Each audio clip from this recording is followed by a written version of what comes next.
et sans violence. C'est le mot d'ordre du Front commun.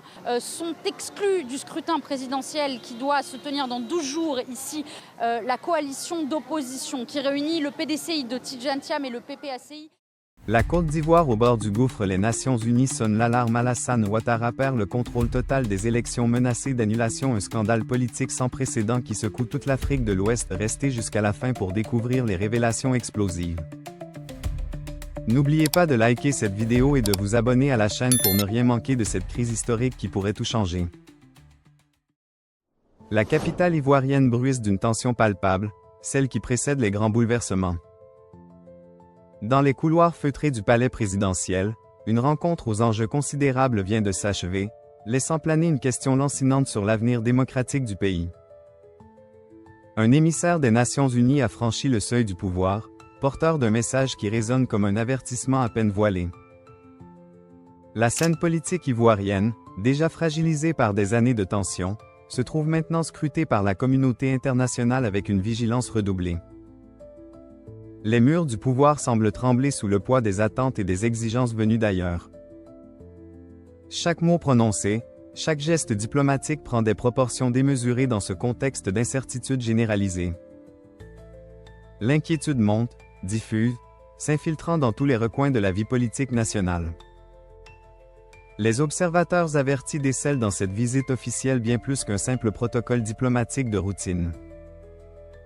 Leonardo Santos Simão, figure respectée sur la scène internationale, ne s'est pas déplacé par hasard vers cette terre d'Afrique de l'Ouest.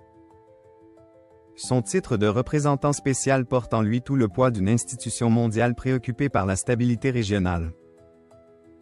La région du Sahel et de l'Afrique occidentale traverse une période tumultueuse, marquée par des bouleversements politiques successifs qui ébranlent les fondements même de la gouvernance démocratique. Dans ce contexte volatile, chaque consultation électorale devient un test de maturité politique pour les nations concernées. La Côte d'Ivoire, autrefois fleuron économique de la région, ne peut se permettre une nouvelle descente aux enfers. Les cicatrices du passé, bien que partiellement refermées, demeurent sensibles au moindre frottement politique.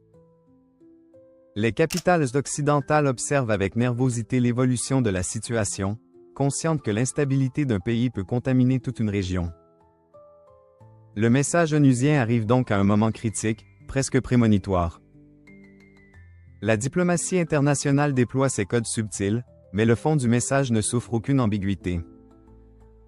L'espoir exprimé publiquement concernant la tenue pacifique du scrutin masque mal une inquiétude profonde quant à la trajectoire actuelle du processus électoral. Les termes choisis avec soin révèlent une préoccupation grandissante face aux signaux contradictoires émanant de l'appareil d'État ivoirien. Préserver la paix, consolider les acquis économiques et sociaux. Ces formules consensuelles cachent en réalité un ultimatum feutré adressé aux autorités du pays. Le pouvoir en place se trouve ainsi placé devant ses responsabilités, sommé de garantir un processus transparent et inclusif. Les chancelleries étrangères décryptent ces déclarations comme un avertissement sans frais, une main tendue assortie d'une mise en garde implicite. La communauté internationale ne tolérera pas une nouvelle crise post-électorale dans cette partie du continent. Les précédents historiques pèsent lourdement sur toutes les consciences et conditionnent les réactions diplomatiques actuelles. Le président Alassane Ouattara, figure centrale de cette équation politique complexe, accueille son interlocuteur onusien avec la solennité requise.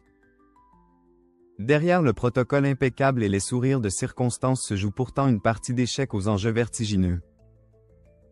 Le chef de l'État ivoirien connaît parfaitement les règles du jeu international et mesure l'importance de cette visite pour l'image de son pays. Sa longévité politique témoigne d'une capacité d'adaptation remarquable aux tempêtes successives qui ont secoué la nation. Pourtant, cette fois, quelque chose semble différent dans l'atmosphère qui entoure les préparatifs électoraux. Les pressions s'accumulent, venues de l'intérieur comme de l'extérieur, créant une situation d'une complexité inédite.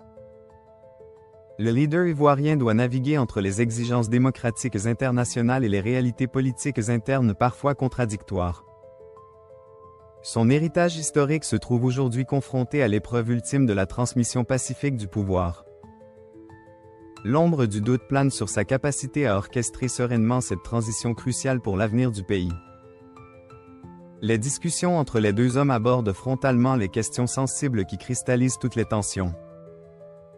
L'état des préparatifs électoraux devient le thermomètre de la santé démocratique du pays, scruté avec attention par tous les acteurs concernés. Chaque détail organisationnel prend une dimension politique considérable dans ce contexte de méfiance généralisée. La composition des commissions électorales, l'accès équitable aux médias, la transparence du processus d'enregistrement des candidatures, autant de sujets techniques qui deviennent des batailles politiques acharnées. Le représentant onusien sonde, questionne, cherche à évaluer la solidité des garanties offertes par les autorités. La situation sécuritaire constitue également un sujet de préoccupation majeure, tant les souvenirs des violences passées demeurent vivaces dans les mémoires. Les forces de sécurité seront-elles capables de garantir un déroulement apaisé du scrutin sur l'ensemble du territoire national? Cette interrogation hante tous les esprits et conditionne les pronostics sur l'issue du processus électoral en cours. Les avancées économiques et sociales évoquées lors de cette rencontre diplomatique constituent paradoxalement un argument à double tranchant. Certes, le pays a connu une croissance remarquable, attirant les investissements et modernisant ses infrastructures de manière impressionnante. Les indicateurs macroéconomiques affichent des performances enviées par de nombreux voisins africains en difficulté. Pourtant, cette prospérité apparente masque des fractures sociales persistantes et une répartition inégale des fruits de la croissance.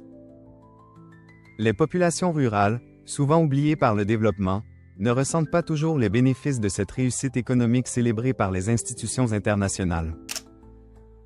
Les jeunes urbains, malgré l'émergence d'une classe moyenne, demeurent confrontés à un chômage endémique qui nourrit frustration et ressentiment. Cette dualité entre réussite économique officielle et malaise social diffus crée un terreau favorable aux tensions politiques. Les autorités se trouvent ainsi prises dans un paradoxe, vanter leurs réalisations tout en gérant les attentes déçues d'une partie significative de la population. La consolidation des acquis, cette formule consensuelle répétée comme un mantra par tous les acteurs institutionnels, révèle en creux la fragilité persistante de l'édifice politique ivoirien. Rien n'est jamais définitivement acquis dans ce pays où l'histoire récente a démontré la rapidité avec laquelle la situation peut basculer vers le chaos. Les institutions démocratiques, bien que renforcées en apparence, n'ont pas encore fait la preuve de leur capacité à résister aux tempêtes politiques majeures. Le test de l'alternance pacifique au pouvoir demeure le critère ultime de maturité démocratique pour toute nation africaine. La Côte d'Ivoire approche de ce moment de vérité avec une appréhension justifiée par son passé tourmenté.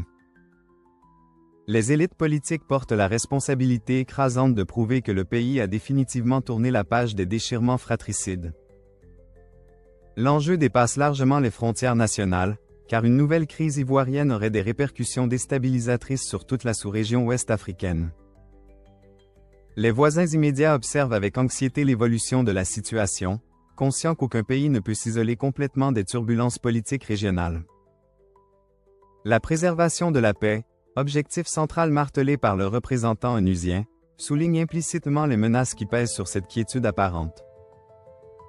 Sous la surface lisse des déclarations officielles bouillonnent des tensions ethniques, régionales et générationnelles jamais totalement apaisées. Les lignes de fracture anciennes peuvent se réactiver brutalement au gré des manœuvres politiciennes et des calculs électoraux. Certains acteurs, nostalgiques des périodes de chaos où ils pouvaient prospérer dans l'ombre, n'ont aucun intérêt à la stabilité démocratique.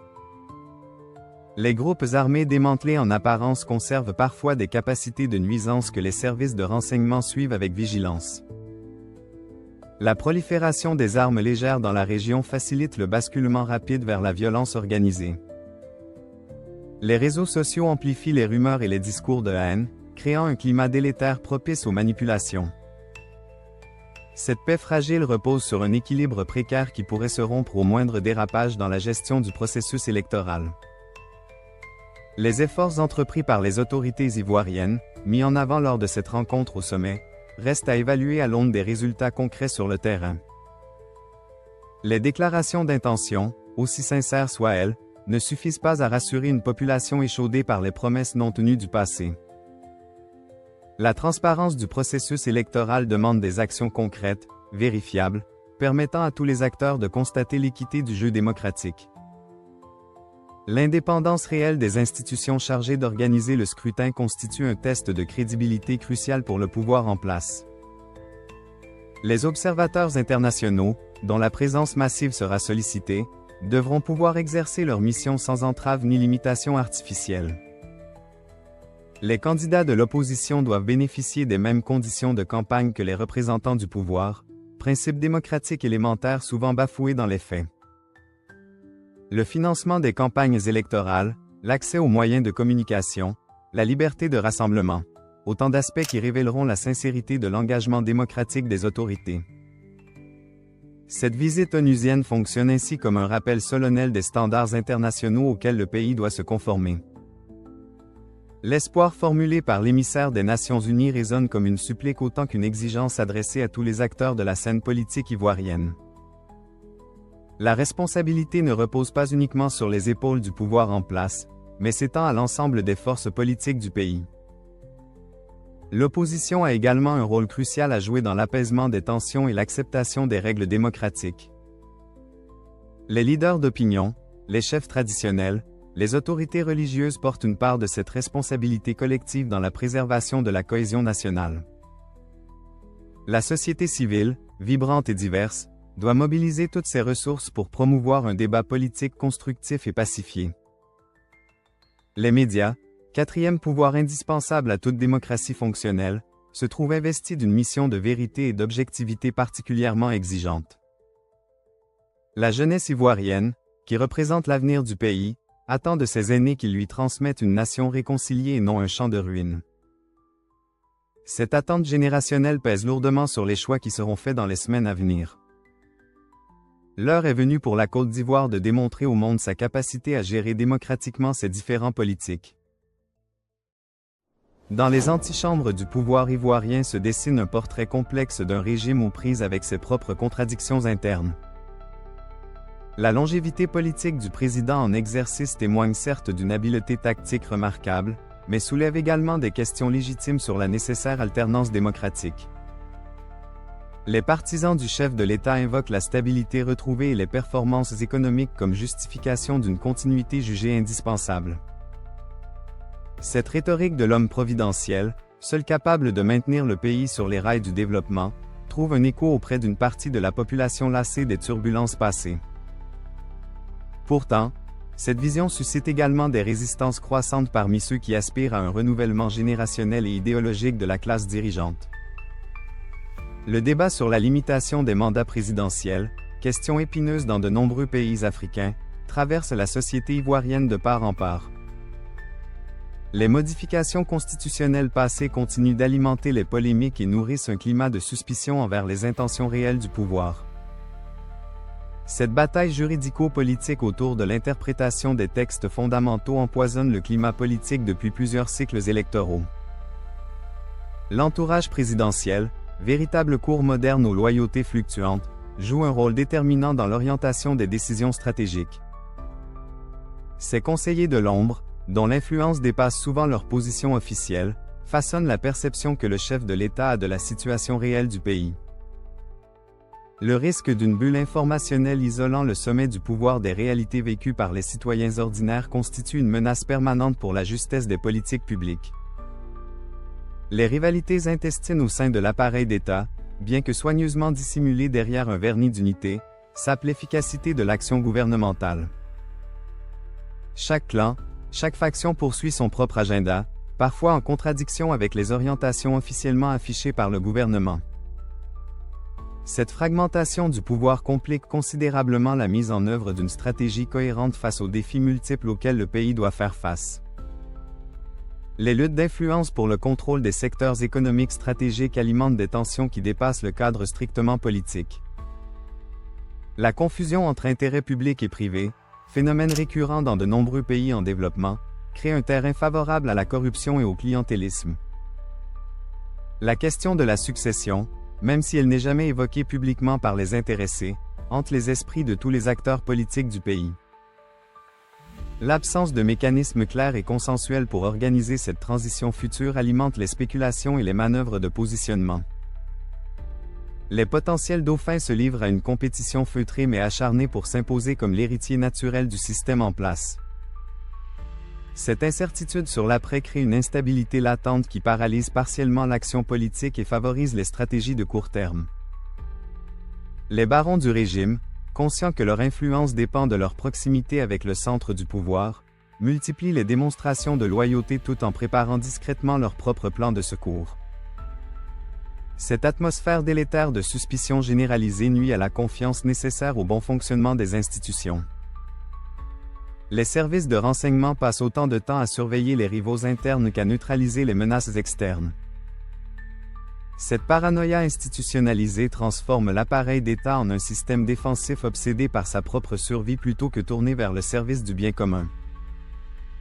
L'opposition ivoirienne, fragmentée et affaiblie par des années de divisions stratégiques, peine à constituer une alternative crédible aux yeux d'une partie de l'électorat. Les multiples tendances qui la composent s'accordent davantage sur leur rejet du pouvoir actuel que sur un projet cohérent de société. Cette faiblesse structurelle offre au régime en place une marge de manœuvre confortable, mais prive également le pays d'un débat démocratique de qualité. Certains leaders de l'opposition portent le poids d'un passé controversé qui limite leur capacité à incarner le renouveau tant espéré par les citoyens. Les querelles de personnes prennent souvent le pas sur les divergences programmatiques réelles, transformant le paysage politique en une scène de règlement de comptes personnels. Les tentatives de rassemblement de l'opposition se heurtent systématiquement aux ambitions individuelles et aux calculs électoralistes de court terme. Cette incapacité chronique à s'unir face au pouvoir condamne l'opposition à une marginalisation progressive et à une perte de crédibilité auprès des électeurs. Les jeunes générations, en particulier, expriment leur lassitude face à ces vieux clivages qui leur semblent dépourvus de sens dans le contexte contemporain. La machine électorale du parti au pouvoir, rodée et puissamment structurée, dispose de moyens considérables pour mobiliser l'électorat en sa faveur. Les réseaux clientélistes tissés au fil des années permettent de maintenir une emprise sur certaines régions considérées comme des bastions acquis. La distribution sélective de ressources publiques en fonction des allégeances politiques, pratique condamnable mais répandue, fausse la compétition électorale. Les administrations locales, souvent inféodées au pouvoir central, contribuent à créer un environnement favorable aux candidats du régime. Cette confusion entre État et parti, dénoncée par les observateurs internationaux, constitue l'un des obstacles majeurs à l'émergence d'une véritable démocratie. Les fonctionnaires se retrouvent pris en étau entre leurs devoirs de neutralité et les pressions exercées par leur hiérarchie pour soutenir les candidats officiels. Cette instrumentalisation de l'administration publique à des fins partisanes sape la confiance des citoyens dans les institutions censées servir l'intérêt général. Les mécanismes de contrôle destinés à garantir l'équité du processus électoral se révèlent souvent impuissants face à des pratiques profondément enracinées dans la culture politique locale. Les moyens de communication, secteur stratégique dans toute compétition électorale moderne, révèlent également les déséquilibres structurels qui caractérisent le paysage médiatique ivoirien. Les médias d'État, financés par les deniers publics, fonctionnent trop souvent comme des organes de propagande au service du pouvoir en place. L'accès équitable aux plateformes de communication, principe démocratique fondamental, reste largement théorique pour les candidats ne bénéficiant pas de l'appui du régime. Les journalistes indépendants qui osent critiquer le pouvoir s'exposent à des pressions diverses, allant de l'intimidation judiciaire au harcèlement administratif. Cette autocensure rampante appauvrit le débat public et prive les citoyens d'informations essentielles pour exercer leur jugement électoral. Les médias privés, bien que plus pluralistes, restent souvent liés à des intérêts économiques ou politiques qui conditionnent leur ligne éditoriale. L'émergence des médias sociaux a certes créé de nouveaux espaces d'expression relativement libres, mais ces plateformes deviennent également des vecteurs de désinformation et de manipulation. La lutte contre les fausses nouvelles et les discours de haine en ligne représente un défi majeur pour les autorités sans pour autant justifier une censure qui violerait la liberté d'expression. Les forces de sécurité, acteurs centrales dans le maintien de l'ordre durant les périodes électorales, suscitent une méfiance persistante dans certaines franges de la population. Le traumatisme des violences passées, où l'armée et la police se sont retrouvées entraînées dans des affrontements partisans, n'est pas totalement effacé des mémoires collectives. La réforme du secteur de la sécurité, engagée avec le soutien de partenaires internationaux, a permis des avancées significatives mais insuffisantes pour restaurer pleinement la confiance. L'allégeance politique de certains corps de sécurité demeure une question sensible que les autorités préfèrent éluder plutôt qu'affronter franchement. Le risque de voir les forces de l'ordre utilisées pour intimider les électeurs ou fausser les résultats du scrutin hante les esprits de tous les observateurs attentifs. La professionnalisation de ces institutions, indispensable à leur crédibilité, progresse lentement face à des pratiques héritées d'une époque où la loyauté personnelle primait sur le respect des procédures. Les unités d'élite, souvent composées de membres partageant des origines communes avec les dirigeants, incarnent cette confusion persistante entre garde prétorienne et armée républicaine. L'équilibre délicat entre maintien de l'ordre et respect des libertés fondamentales sera mis à rude épreuve lors des échéances électorales à venir. Le pouvoir judiciaire, censé arbitrer les conflits électoraux avec impartialité, souffre d'un déficit de crédibilité auprès d'une partie significative de l'opinion publique. Les décisions controversées rendues lors de précédentes consultations électorales continuent d'alimenter les soupçons d'instrumentalisation politique de la justice.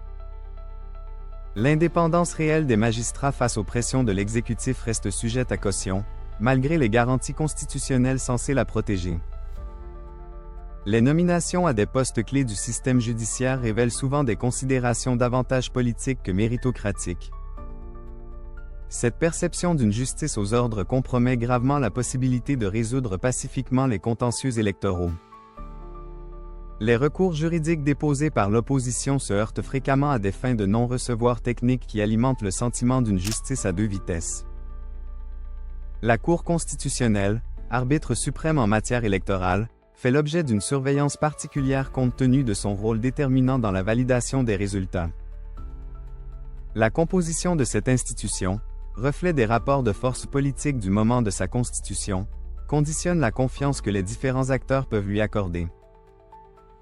Les enjeux économiques sous-jacents au processus électoral dépassent largement les simples questions de gouvernance démocratique. Les intérêts financiers colossaux associés au contrôle de l'État ivoirien motivent des stratégies politiques où la fin justifie parfois les moyens les plus contestables. Le secteur du cacao, poumon économique du pays, cristallise ces tensions entre différentes factions cherchant à contrôler cette manne financière considérable. Les privatisations d'entreprises publiques stratégiques, les concessions dans les secteurs des télécommunications ou de l'énergie représentent des enjeux de plusieurs milliards qui aiguisent les appétits. Cette économie politique de la rente crée des coalitions d'intérêts qui transcendent parfois les clivages politiques officiels. Les bailleurs de fonds internationaux et les investisseurs étrangers observent avec nervosité l'évolution de la situation, conscients que l'instabilité politique menace directement leurs engagements financiers. Les chancelleries occidentales suivent avec une attention soutenue l'évolution de la situation ivoirienne, conscientes des implications régionales d'une éventuelle déstabilisation. La France, ancienne puissance coloniale dont l'influence demeure prégnante malgré les évolutions des relations bilatérales, se trouve dans une position particulièrement délicate. Les liens historiques complexes entre Paris et Abidjan conditionnent les réactions françaises d'une manière que les autres acteurs internationaux ne connaissent pas. L'accusation récurrente de haineux accent aigu au colonialisme complique considérablement la capacité de la diplomatie française à s'exprimer publiquement sur la situation interne du pays. Pourtant, les intérêts économiques français en Côte d'Ivoire demeurent substantiels et justifient une vigilance particulière des autorités hexagonales. Les entreprises françaises présentes dans de nombreux secteurs stratégiques constituent un lobby puissant qui influence nécessairement les positions gouvernementales. Cette tension entre principes démocratiques affichés et défense d'intérêts économiques concrets traverse l'ensemble de la politique africaine des puissances occidentales. Les États-Unis, moins directement impliqués historiquement mais soucieux de la stabilité d'une région confrontée au terrorisme, multiplient les déclarations appelant au respect des standards démocratiques. L'Union européenne, acteur collectif aux positions parfois difficiles à harmoniser entre États membres, cherche à peser sur le processus électoral ivoirien par différents canaux. Les missions d'observation électorale envoyées sur place constituent un instrument classique de la diplomatie européenne en matière de promotion démocratique. Ces observateurs internationaux, témoins théoriquement neutres du déroulement du scrutin, jouent un rôle dissuasif contre les fraudes les plus flagrantes. Leur présence massive sur le terrain durant la période électorale complique les tentatives de manipulation grossière des résultats. Cependant, l'efficacité réelle de ces missions reste sujette à débat, tant leur capacité à couvrir l'ensemble du territoire s'avère limitée. Les rapports finaux de ces observateurs, même lorsqu'ils pointent des irrégularités significatives, ont un impact politique variable selon le contexte diplomatique global. L'Union européenne dispose également d'instruments financiers considérables qui peuvent être mobilisés pour récompenser le respect des normes démocratiques ou sanctionner leur violation. Cette diplomatie de la carotte et du bâton se heurte néanmoins aux réalités des rapports de force internationaux où d'autres puissances proposent des alternatives sans conditionnalité politique. Les institutions financières internationales, Banque mondiale et Fonds monétaire international en tête, entretiennent un lien étroit entre soutien économique et stabilité politique. Les programmes d'aide au développement et les facilités de crédit accordées aux pays dépendent implicitement du maintien d'un environnement prévisible favorable aux investissements. Cette conditionnalité économique, rarement formalisée explicitement, pèse néanmoins sur les calculs des autorités ivoiriennes conscientes de leur dépendance financière. Les créanciers internationaux du pays détiennent ainsi un levier d'influence considérable qu'ils peuvent activer en cas de dérapage politique majeur. La menace d'une suspension de l'aide ou d'une dégradation de la notation souveraine du pays fonctionne comme un rappel permanent des attentes de la communauté financière internationale. Cette pression économique, bien que moins visible que les déclarations diplomatiques, s'avère souvent plus efficace pour influencer le comportement des élites dirigeantes. Les populations locales, premières victimes de sanctions économiques qui affecteraient l'ensemble de l'économie nationale, demeurent toutefois largement exclues de ces calculs stratégiques. Le paradoxe d'une communauté internationale prétendant défendre les intérêts des peuples tout en brandissant des menaces économiques qui les affecteraient prioritairement n'échappe à personne. Les organisations panafricaines, Union africaine et CEDEAO en première ligne, portent une responsabilité particulière dans la gestion de cette crise potentielle. La solidarité continentale invoquée lors des grands sommets se heurte aux réalités des rivalités nationales et des intérêts contradictoires des États membres.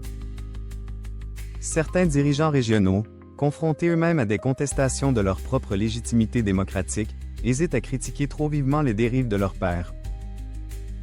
Cette complaisance mutuelle entre autocrates africains affaiblit considérablement la crédibilité des mécanismes continentaux de promotion de la démocratie. La CEDEAO dispose théoriquement d'instruments puissants, incluant la possibilité de sanctions économiques et même d'interventions militaires en cas de coup d'État. L'application de ces mécanismes reste toutefois sélective et dépend fortement des rapports de force politiques au sein de l'organisation régionale. La Côte d'Ivoire, poids lourd économique de la zone francophone, bénéficie d'une influence qui limite la fermeté des positions que ses voisins peuvent adopter à son égard. Les précédents d'intervention régionale en Afrique de l'Ouest offrent un tableau mitigé quant à l'efficacité de ces mécanismes face à des crises politiques complexes.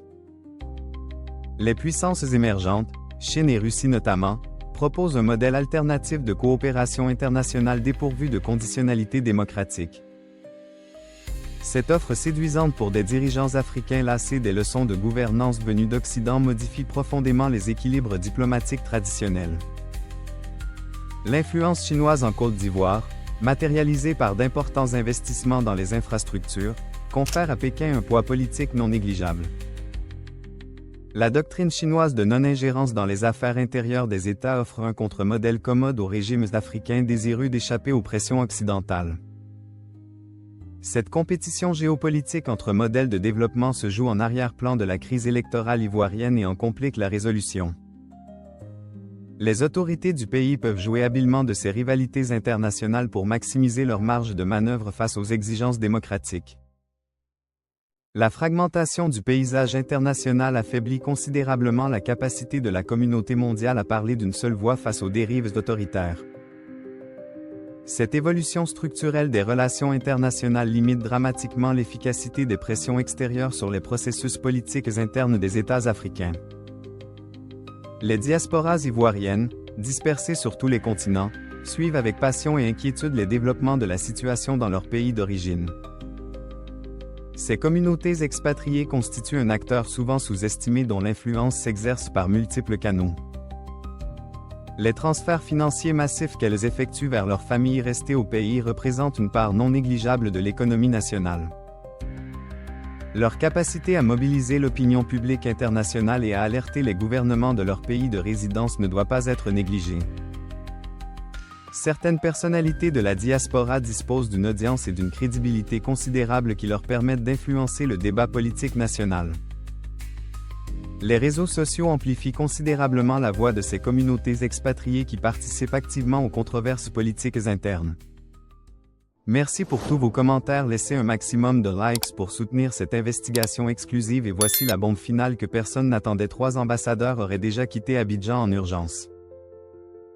La situation serait bien plus grave que ce que les médias officiels osent révéler. Abonnez-vous immédiatement car les prochaines 48 heures seront décisives pour l'avenir de toute la région.